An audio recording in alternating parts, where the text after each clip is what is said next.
On January 31st, 1953, the combination of a high spring tide and severe wind caused a deadly storm above the North Sea, resulting in the North Sea flood, the worst flood in England and Scotland of the 20th century.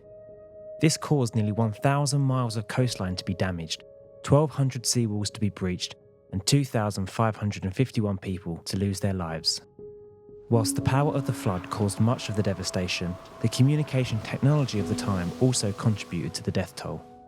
As coastal defences were swept away, overhead telephone cables were brought down by wind or fallen trees, leading to communication blackouts, making it nearly impossible for early warnings to reach residents and coordinated communication between the rescue teams. Scottish ferry MV Princess Victoria was one of the first victims of the storm. After taking on water at sea, radio officer David Broadfoot sent out Morse code messages giving the ship's position and requesting immediate assistance. Despite the increasing danger, he continued to transmit their location so they could be rescued. Even after the order to abandon ship, Officer Broadfoot stayed aboard to keep sending their location.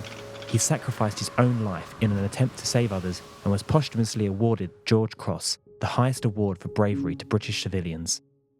At 9:45 p.m. on the night of the storm, the Harwich harbour master notified the police station that he anticipated an exceptionally high tide, with the possibility of flooding. After seeing water lapping over the quay, the harbour master and a constable knocked on houses to warn residents, but unfortunately the warnings were not always taken seriously, as previous flooding involved only a few inches of water. The police then tried to reach an officer who had a loudspeaker, hoping they could drive around the town and spread the warning quicker. However, the storm was already too strong and they couldn't be reached. With many telephone systems down, police sought help from amateur radio operators to support their rescue teams. Amateur radio is the use of radio frequencies for non-commercial exchanges of messages. At the time, radio amateurs were not prepared or organised to deal with such disasters. In fact, they were not even technically allowed to do so, as it was illegal to operate without a licence. However, many radio operators supported the rescue efforts and as such saved many lives.